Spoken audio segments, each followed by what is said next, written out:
You live in coarsening times. First, the Mormons. Times in which meekness is both misunderstood and even despised. 1982, Maxwell. We'll come back to him. I recently went down this rabbit hole, and it was all sparked by a particular brand of religious debate called apologetics. Engage in sort of philosophical discussions. Here's the thing, if you want to say that the Catholic Church ultimately... Here's the miracle. Joseph Smith, at age... Creation from nothing. You would say for sure that you are a Christian. Apologetics. And let me tell you, this journey has led to an eye-opening place. There's an entire ecosystem of people arguing about religion online, from every direction. Now, apologetics is nothing new, but what is new is the explosion of Latter-day Saint content creators and apologists online. And oh, thank goodness, because we have been slacking, y'all. We have been seriously slacking. To show you why this is such a good thing, take a look at this clip from Mark Driscoll. He's a Calvinist pastor. I don't know what they call them, but here he is. If you were raised in a Mormon home, you had a demonic stronghold in your family. What you were in has left Jesus, and so you need to leave it. Go get him, Hayden. You can't just say the default is that you're right and that means everyone else is wrong.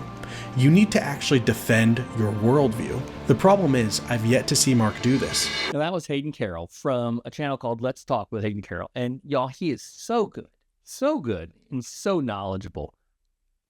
This needs some butter.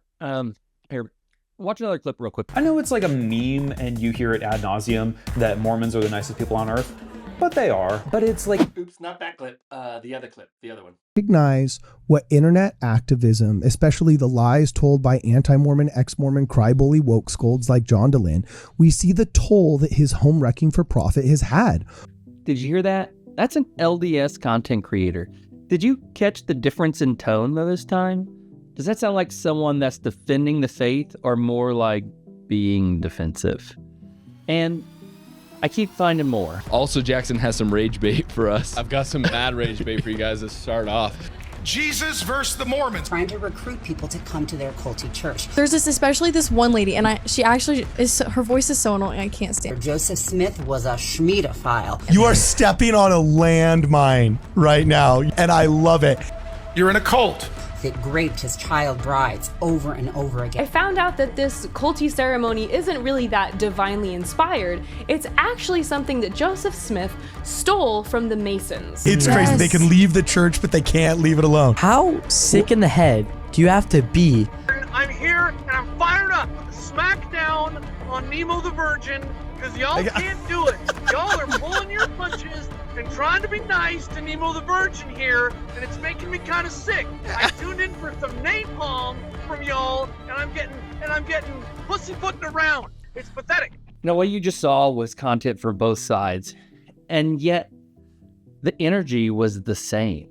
I want to be fair. I don't think any of these creators woke up wanting to be cruel or mean. I think they're doing what feels like loyalty, what feels like defending the kingdom to them. But I keep hearing Elder Maxwell in my head. I think, for instance, of the towering and courageous Winston Churchill. One winces even at this late date as he reads Balfour's rebuke in 1905, just after Winston had been excessive. It is not, on the whole, desirable to come down to this house with invective, which is both prepared and violent. He said that in 1982. And it describes so much of the online discourse. Here's my concern. I want to be direct about this. I'm not saying these people are bad. I'm not saying apologetics is bad. I'm saying somewhere along the way, defending our faith started sounding exactly like the attacks on it. And I don't think that we've noticed. Assertiveness is not automatically bad. But if you and I fully understood the motives which underlie some of our acts of assertion, we would be embarrassed. Frankly, when others see such motivations, they are sometimes embarrassed for us. Y'all, he's right. And people outside our faith can even see it when we can't. This is Jared, and he goes by Heliocentric on YouTube. He's an atheist. And I know, why would I care what an atheist thinks about my church? But stay with me. Jared loves religion, not to tear it apart, but to understand it. He visits churches, talks to believers, and asks honest questions to understand the people. Recently, he went on a cruise with Latter-day Saint podcasters and apologists, spent a week with them. He talked about watching Jacob Hansen from Thoughtful Faith give up his last day of the cruise to stay with an 80-year-old widow so she wouldn't have to be alone. So he basically, forewent his third and final day of paradise to help a sweet elderly widow hold onto his arm and explore the town together. And that deserves to be called out and commended. And then he said something that stopped me. Man, Mormons are such wonderful people, but the only time that I feel like I see their teeth are when ex-Mormons or anti-Mormons are brought up. And one of the recurring themes that I hear from ex-Mormons is that I, as an atheist, am treated substantially better than ex-Mormons. Let that sit. An atheist, someone who's never been a member, gets treated with warmth and curiosity. But someone who was in the church for 30 years and left, they get silence, or worse. Jared saw something we've been too closed off to see ourselves. And then I found this. Jeff is an evangelical pastor in Utah, and he spent years building relationships with Latter-day Saints. He doesn't believe what we believe, but he believes in that relationship and those people. And what he's watching right now worries him. The moment we begin to disqualify one another, we've stepped outside of the way Jesus approached people. He never disqualified me. And we need to be careful that we're not doing the same things to Protestants and people of other faiths that we have been hurt by. Yeah, I'm concerned. Yeah. If I'm going to be honest, I'm concerned because where we were bringing the heat from the evangelical side and I tried to change that temperature from my side, there are a lot of Latter-day Saint content creators right now who are bringing the heat, and that is moving us. I don't think that's moving us in the right direction. Mm-hmm. An evangelical pastor is telling us that something real is happening between our communities. Actual relationships, actual understanding. And the loudest voices online are threatening to undo it. Being confident and secure enough in their beliefs to be curious about mine. Yeah. That's the word. Confident, secure, not defensive, not attacking, just settled enough in what you believe to be curious about someone else. Maxwell had a phrase for what happens when we go the other direction. Force tends to produce counterforce.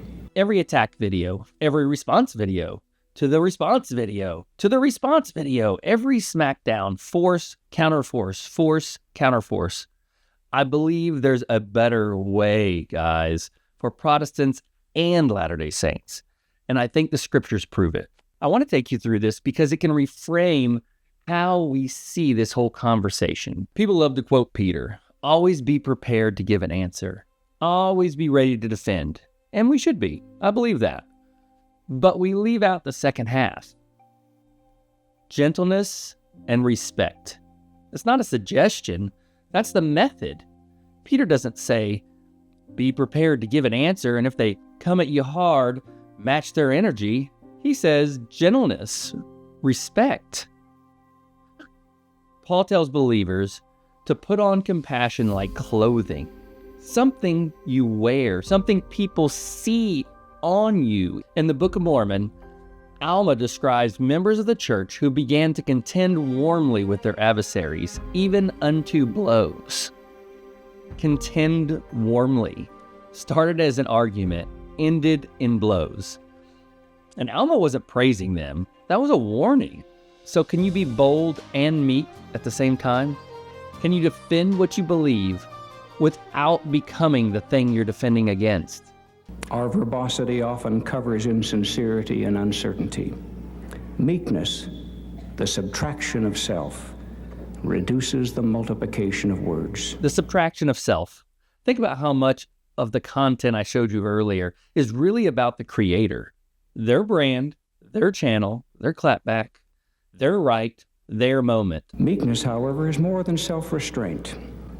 It is the presentation of self in a posture of kindness and gentleness. It reflects certitude, strength, serenity.